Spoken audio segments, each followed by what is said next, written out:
Alright, 16 Uhr, Sam vs. Wild. Ab heute wisst ihr alles. Okay? Warte, ich suche. Warte. Sam vs. Wild. Was labert ihr? Ah, jetzt das neue Konzept von Sam vs. Wild. Mann, 6 Minuten, Bro! Mach doch länger! What the fuck, Mann? Ich verstehe es nicht! Oh mein fucking Gott, Digga. Oh, ich schwöre, man hätte ja locker 20 Minuten Brett ballern können. Hey Leute, ich bin's Fritz und es gibt wieder ein Was beleidigst du Fabo? Ja komm, 30 Minuten, Alter. Kein Bock mehr. neues Infovideo zu So, Seven Sam vs. vs. Wild. In Staffel 4, das neue Konzept. Yalla. wenigen Wochen geht es los. Also vorher noch die wichtige Info, das Ganze findet auf Amazon Freeview. Warte, was hat er gerade gesagt? Hey Leute, ich bin's Fritz und es gibt wieder ein neues Infovideo zu Seven vs. Wild. In wenigen Wochen geht es los. In wenigen Wochen geht es los. Okay. Also vorher noch die wichtige Info, das Ganze findet auf Amazon Freeview bzw. Prime statt und natürlich hier auf dem YouTube-Kanal. Also Aha, ja, ich weiß, was losgeht. einfach schon mal direkt ein Abo dalassen. Und heute geht es um das Thema Spielmodus. Was haben wir alles verändert? Und da gehen wir jetzt mal rein ins Detail. Ja, crazy ins Detail, Digga. 6 Minuten Video. Boah, endlich sehe ich das mal, Digga. Ich habe mich die ganze Zeit gefragt, wie dieses Icon aussieht dieses Mal. Boah. Also, worum geht es? Ihr kennt das legendäre Wort Szenario. Also, stellt euch vor, ja, wir reden immer ein bisschen mal um Survival, Bushcraft, Überleben, was auch immer. Und was kommt einem da in den Kopf nach Robinson Crusoe, was ja so ein bisschen der Gedanke für Staffel 2 in Panama war? Richtig, ein Flugzeugabsturz. Und genau Wir sind mit einem Flugzeug abgestürzt! das ist das Szenario, Wir mit leben dem aber wir noch. dieses Jahr arbeiten. Das heißt, wir haben ein Flugzeug, das abgestürzt ist, das wir auch tatsächlich abstürzen lassen haben. Dazu erfahrt ihr aber Oh, Digga, das ist ein crazy Satz. Also. Also, die Teilnehmer saßen alle drin und die sind einfach abgestürzt. später noch viel mehr. Die Besonderheit ist jetzt, die Teilnehmer, 7 an der Zahl, starten als Gruppe. Sam vs. Wild, keiner war alleine. Hört sich erstmal scheiße an. Hat sich auch für mich scheiße angehört am Anfang. Aber es hat sich auf jeden Fall, wir sind alle in einer Gruppe. Alle. Jeder Teilnehmer ist in einer Gruppe. Heißt, und jetzt kann ich es auch endlich sagen, an die ganzen Leute, die gesagt haben, oh, der wird geskippt. Digga, wenn ihr irgendwen skippen wollt, müsst ihr einfach die Staffel nicht gucken. Ihr könnt nicht skippen. Ihr könnt nämlich gar nicht skippen, Digga. Das ist das. Ihr könnt vielleicht ab und zu mal skippen, wenn sich Leute. Ich sag nichts, aber. Also manchmal geht es schon, aber es wird schwer. Es wird schwer, diese Staffel zu skippen. Gemeinsam. Sie sind am Flugzeug, ja, werden dort ausgesetzt. Ja, also es ist nicht unmöglich. Also man kann schon skippen, aber es ist auf jeden Fall schwer. Also schwerer. Was sie dann aber daraus machen, können sie komplett frei entscheiden. Ob sie als Gruppe zusammenbleiben, ob sie sich aufsplitten, ob einzelne Leute weggehen, wieder zurückkommen. Da wollen wir Mehr Zeit mit Uwe als seine Kinder verbracht waren. als Team, als Orga natürlich überhaupt keinen Einfluss drauf nehmen, aber wir finden es spannend, denen die Möglichkeit zu geben, gemeinsam zu starten und dann einfach zu sehen, was entwickelt sich aus dieser Situation. Irgendwie ist alles offen, alles ist möglich und wir sind sehr gespannt, was da fort passieren wird. Ihr könnt ja wirklich mal jetzt schon in die Kommentare schreiben, ihr kennt die Teilnehmer, ihr wisst ja schon, wer dabei ist. Also ich kann euch sagen, guck mal, das Einzige, was ich wusste vorher schon, war, dass wir in einer, oder ich wusste es nicht, es war nur Spekulation, weil sie haben es nie richtig gesagt, aber ich dachte mir schon, dass wir in einer Gruppe sind. Und am Anfang war ich wusste ja nicht, wo es hingeht. Ich kannte die Teilnehmer und ich wusste, vielleicht sind wir in einer Gruppe. Oder höchstwahrscheinlich sind wir in einer Gruppe. Und Digga, ich war wirklich kurz davor abzusagen. Weil ich, für mich war Seven vs. Wild immer so, yo, man muss eigentlich alleine sein, so. Man muss auf sich gestellt sein und ich will das immer noch, also, Digga, wenn irgendwann eine neue Staffel ist, Bro, Digga, ich will mal auf mich alleine gestellt sein, aber Real Talk, ich hatte Angst, dass die Staffel fell-off wird und das richtig scheiße wird, aber da habe ich trotzdem zugesagt, weil ich mir dachte, ich werde es bereuen, wenn ich es nicht mache. Bruder, und Gott sei Dank habe ich zugesagt, Digga. Das wird wirklich das wird wirklich die krasseste Staffel, Bro. Ich weiß, ich checke, wenn Leute sagen, ja, irgendwie low, aber Bruder, Real Talk, es ist krass, Digga. Es ist wirklich krass. Wirklich. Wurde bisher immer gesagt, Digga, also, ich weiß, dass alle immer sagen, yo, diesmal ist die beste Staffel, Bruder. Ich schwöre, diesmal ist wirklich die krasseste Staffel. Also, es ist auf jeden Fall zu 100%iger Wahrscheinlichkeit die schwierigste Staffel, das ist schon mal safe. Und ich glaube, da will ich halt nicht 100% sagen, weil es für jeden, glaube ich, anders. Aber ich würde auch sagen, vom Content her, jetzt wisst ihr es ja, wir waren in einer Gruppe und, Digga, was da alles passiert ist, hui. Hui. Das wird geil, Digga. Was glaubt ihr, was wird passieren? Bleiben sie zusammen? Trennt sich wer? Wird es 2 verschiedene Gruppen geben? Werden sie wieder zusammenfinden? Das ist ein großes Fragezeichen und genau das wollen wir natürlich auch sehen. In Staffel 1 und 2 hatten wir 7 Tage, in Staffel 3 in der Teams Edition hatten wir 14 Tage und deswegen haben wir uns dazu entschieden, bei diesen 14 Tagen zu bleiben, weil das eine ganz coole und spannende Zeit ist. Was sich natürlich extrem verändert, ist das soziale Gefüge, also die Interaktion in der eventuellen Gruppe. Oder 14 Tage in einer Gruppe in Neuseeland. Aber war das nicht klar, dass es 14 Tage sind eigentlich? Ich dachte, es wäre klar gewesen. Not, danke für den Twitch Prime Sub, dankeschön. Und Flop Pranker, danke für den Sub, dankeschön. Je nachdem, wie das Ganze halt passiert. In Staffel 1 und 2 war der Fokus ganz klar auf. Ach echt, 14 Tage fand letzte Staffel 14 Tage viel zu lang. Dachte ich auch am Anfang. Aber der Twist diesmal ist ja. Kann ich mir das wie so eine Reality-TV-Show vorstellen, wo nur Beef ist? Ich werde nichts dazu sagen, ihr müsst ihr selber entscheiden, aber der VW Rapids, guck mal, das Problem bei Kanada war ja, dass die irgendwann einfach abgesessen haben. Die haben einfach geschlafen. Also die haben ja einfach nur geschlafen, abgesetzt. Es war nicht richtig. Es war okay. Also es war ja warm. So. Hatten halt keine Essen, ne, bla bla bla. Aber jetzt, Neuseeland im Winter, ich will nicht spoilern. Also im Winter sehr kalt, in einer Gruppe. Isolation, wirklich dieses Gefühl, völlig alleine in der Wildnis zu sein. Und da haben wir ja auch gesehen, was mit verschiedenen Leuten passiert, wie unterschiedliche Menschentypen reagieren. In Staffel 3 ging es ja dann wirklich um die Zweierteams. Aber da war so ein bisschen der Ansatz, dass wir ja, so Art Buddies haben, die sich kennen. Ne? Das hat an der einen oder anderen Stelle natürlich ein bisschen anders funktioniert, durch die Wildcard und so weiter. Habt ihr gekuschelt, damit es warm wurde? Ich sag nichts dazu.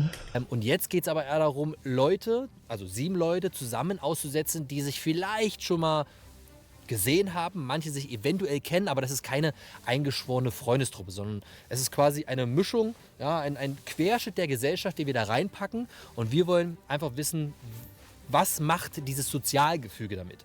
Aber ganz wichtig, es geht natürlich hier nicht irgendwie um irgendwelches Trash-TV und irgendwelchen Stress und hast du nicht gesehen, das ist gar nicht unsere Intention, sondern es geht natürlich trotzdem um all die Elemente, die wir lieben, Bushcrafting, Survival, was auch immer, Shelter bauen, Feuer machen, Nahrung besorgen, Wasserquellen ausfindig machen und vieles mehr.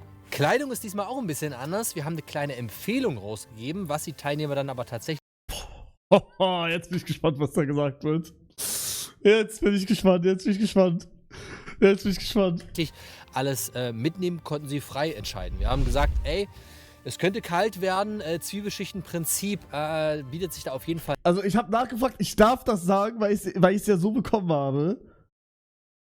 Glaube ich. Also ich darf das jetzt sagen. Ich kann mich gerade nicht entscheiden, was er gesagt hat, ob ich sagen darf oder nicht. Auf jeden Fall haben wir eine E-Mail bekommen. Und das war schon mal tot. Ich kann sein, dass ich da dumm war. Wir haben die E-Mail bekommen und da haben die Sachen empfohlen. Okay?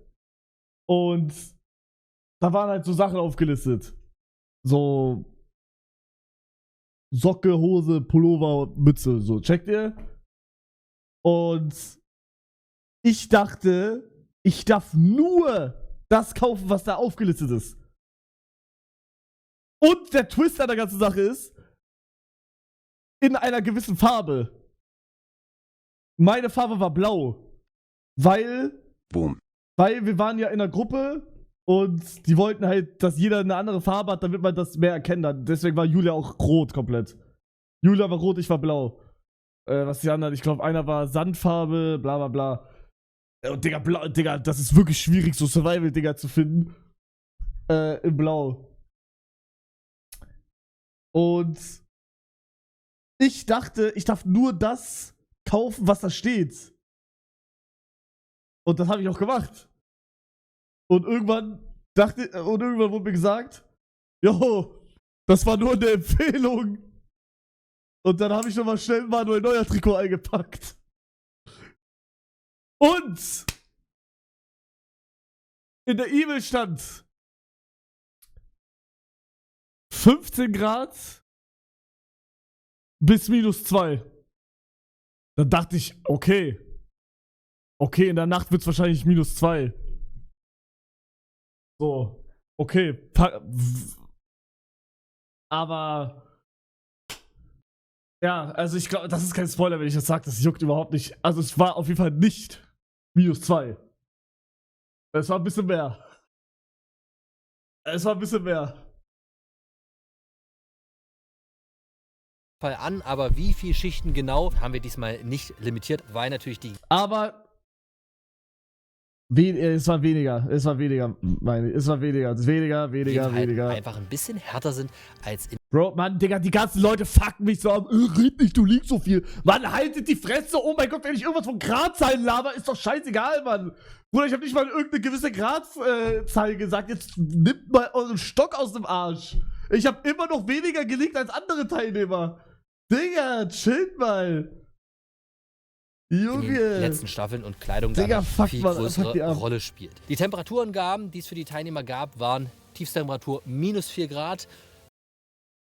Die Temperaturangaben, die es für die Teilnehmer gab, waren Tiefsttemperatur -4 Grad, Höchsttemperatur zu erwarten 15 Grad. Ich guck jetzt live nochmal nach. Ich hab mit Max darüber geredet. Und er meinte, ich darf das vorlesen, was auf der Liste steht.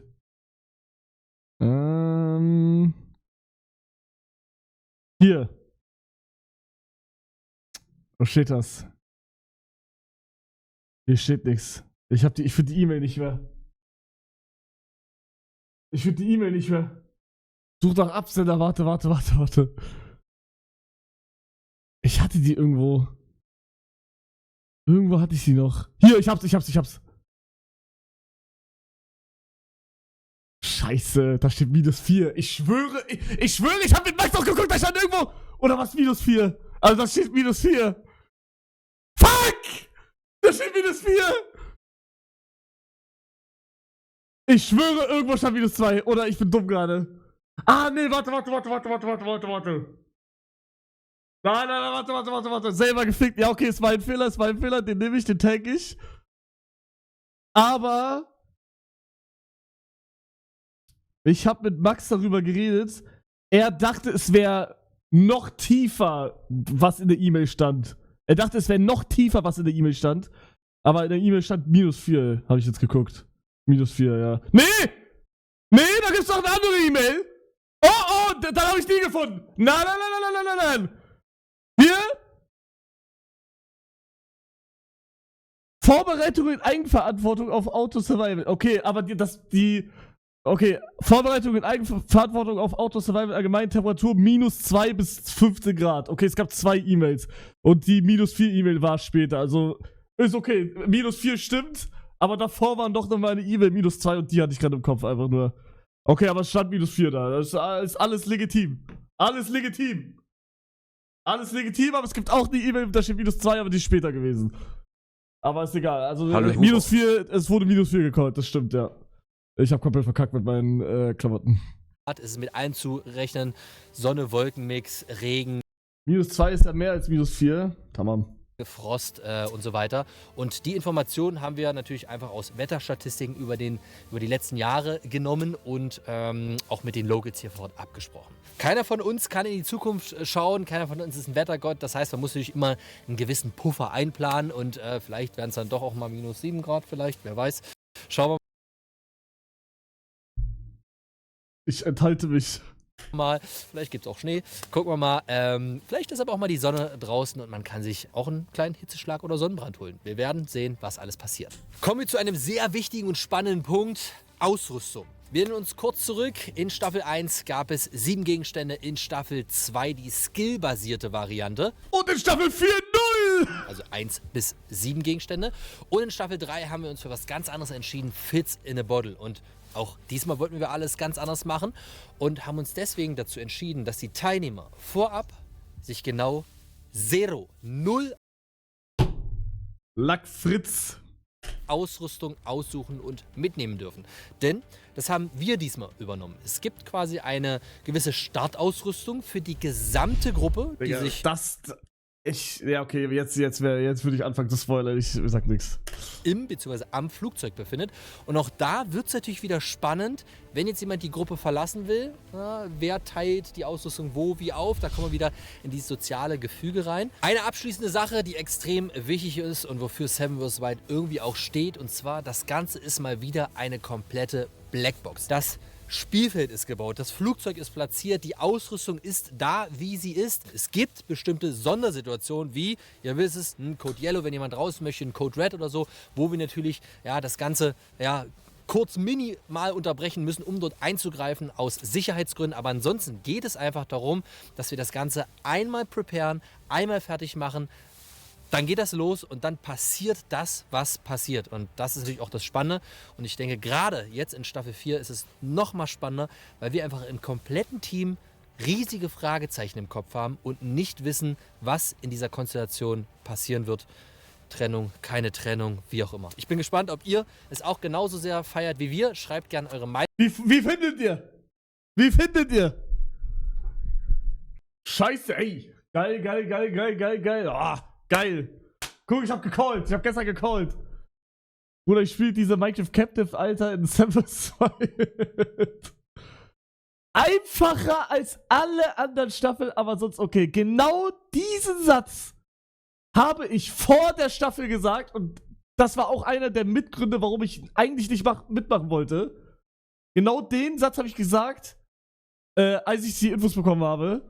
Und ich hatte Angst, es wird zu einfach in der Gruppe. Aber Digga, jetzt sagen wieder Leute, Spoiler doch nicht. Bro, das ist die mit Abstand härteste Staffel, auch wenn wir in einer Gruppe sind. Es ist die härteste Staffel. Zwar nicht vom Mentalen her, mental nicht, aber Bruder, alles andere. Und ich sag ehrlich, Staffel 3 war jetzt auch nicht die härteste mental, ne? Also, mental sind halt nur die Staffeln, wo man alleine ist, krass. Also das mit dem Sozialen ist halt nicht mal unbedingt einfacher, weil ihr auch euch nicht... Ja eben, Digga, wir kennen uns gar nicht.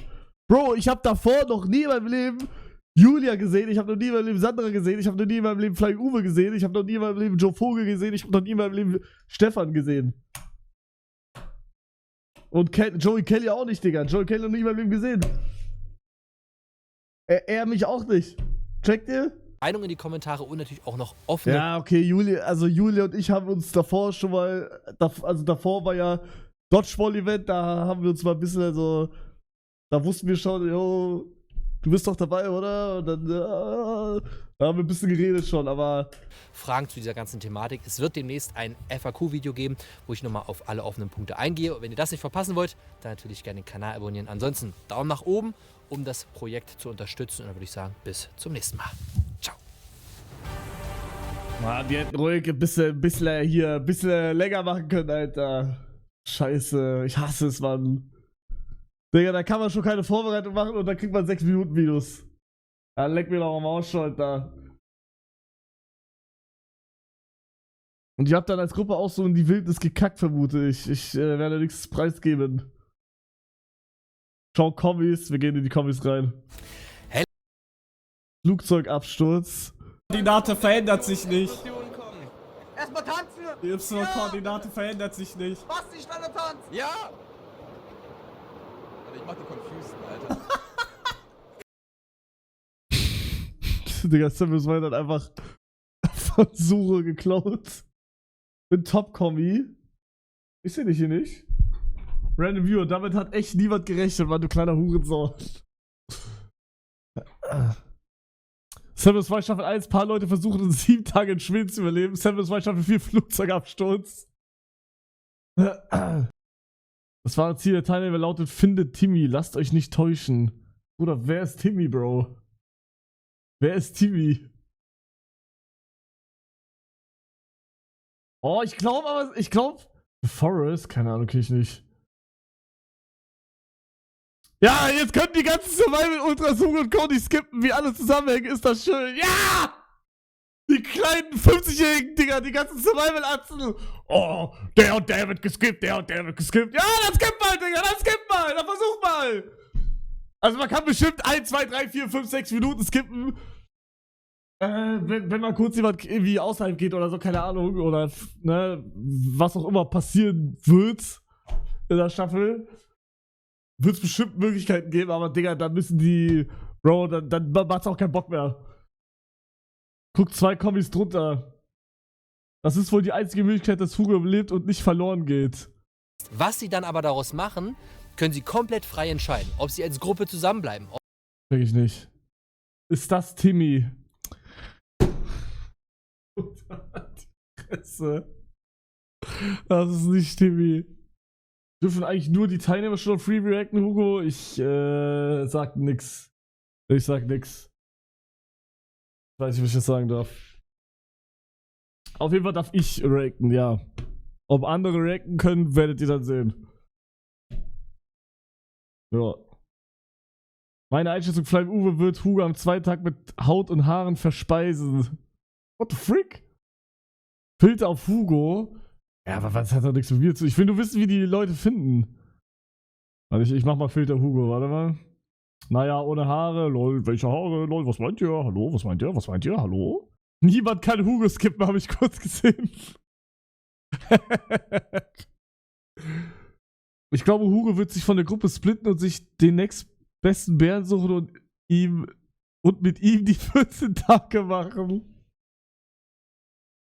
Ja, ich sag nix. Bro, Hugo, wie hast du es in den 2 Wochen ohne Hentai ausgehalten?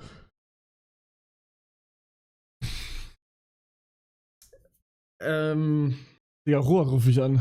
Mann, Digga, dieser scheiß Chunk verschwindet nicht. Ich hasse es, Mann. Yo! Ey, Hugo! Yo! Ey, Hugo, ich habe mir einen Tisch gekauft und irgendwie ist mein PayPal dann minus gegangen, war kurzzeitig gesperrt, jetzt geht's wieder so halbwegs, aber ich krieg das Minus nicht raus, weil das nicht von meinem Bankkonto und so Du hast ja ein was gekauft? Ich hab nicht verstanden. Ein Twist gekauft. Auf jeden Fall bin ich bei PayPal sehr viel Minus. Ein Twist? Was ist ein Twist? Kannst bei PayPal. Was ist ein Twist? Ich schick das morgen wieder zurück. Ah, einen Tisch hast du bestellt. Was willst du jetzt von mir? Genau. Und was willst du von mir? 700 € auf PayPal. Aber warum von mir? Ich dachte, weil du bist Madeira, du hast das Geld gerade über, so, weißt du, wie ich meine, kann ich dir direkt zurückschicken. Aber hast du nicht... Du hast mir erzählt, du hast 300.000 € Gage bekommen. Was laberst du? Aber hast du nicht Freunde, die 5-mal reicher sind als ich? Na, wen soll ich denn fragen? Weiß ich nicht. Ja, du bist gerade der Reichste. Bruder, ich bin nicht der Reichste gerade. Doch, aber ich würde dir das halt morgen zurückschicken, Hugo. Sag Wallah. Wallah. Ja, okay, dann gebe ich dir. Okay. Schick rüber. Okay. Er hat Wallah gesagt. Also wenn man nicht zurückgibt, dann ist er am Arsch.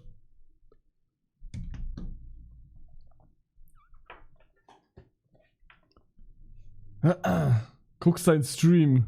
Sei mal ehrlich, hast du wie Kevin dir an der Natur einen Euro? abgemolken?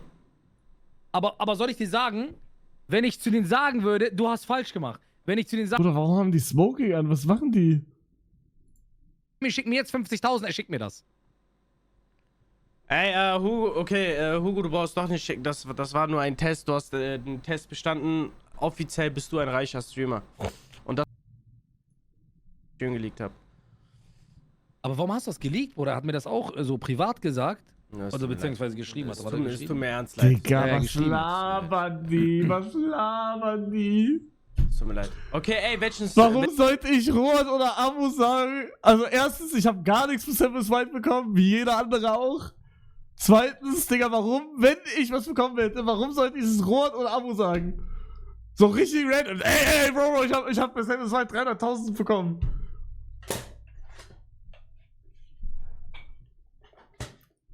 Schlecht verhandelt. Wir gucken weiter. Savvy, Sandra, Julia und Hugo bleiben fix zusammen, die anderen werden die Challenge alleine suchen. Hugo wird safe heimlich in der Nacht abhauen. Digga, ja, Mann. Sehr spannend. Ich glaube, Hugo, Sandra und Julia ordnen sich ein wenig unter und versuchen so gut wie sie können zu helfen. Aber bei Joey und Co. kann ich mir vorstellen, dass gerne alleine für sich durchziehen will, um es zu einer krassen Challenge zu machen. Ja, Mann, ich könnte so viel dazu sagen. Der einzige Grund, warum Hugo das überlebt hat, ist, dass er Joel Kelly bei sich hatte. Kann es kaum erwarten zu sehen, wie Hugo komplett durchgecarried wird. Guck mal. Das fängt jetzt schon an, Digga. Wird gecarried.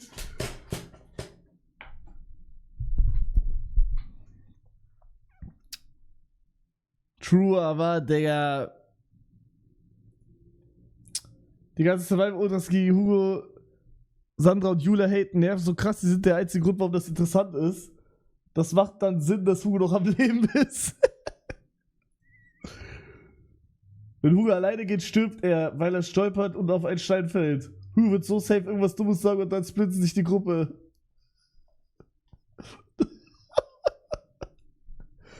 Da muss Hugo ja überhaupt nichts schaffen, sondern wird einfach mitgeschleift. Super, so kennen wir ihn. Digga, das ist so krass respektlos, Digga. Was? Digga, ist das krass, Mann. Bro, die finden immer irgendwas. Die finden immer was. Ich vertraue ich am ehesten den Lone Wolf zu. Sandra und Hugo werden definitiv alle alleine nicht überleben. Habe ich mir gleich gedacht, kein Format würde Hugo mit gutem Gewissen da alleine rausschicken. Hey! Meine Einschätzung, Flying Uwe wird Hugo am zweiten Tag mit Haut und Haaren verspeisen. Die Proteine müssten gesichert werden.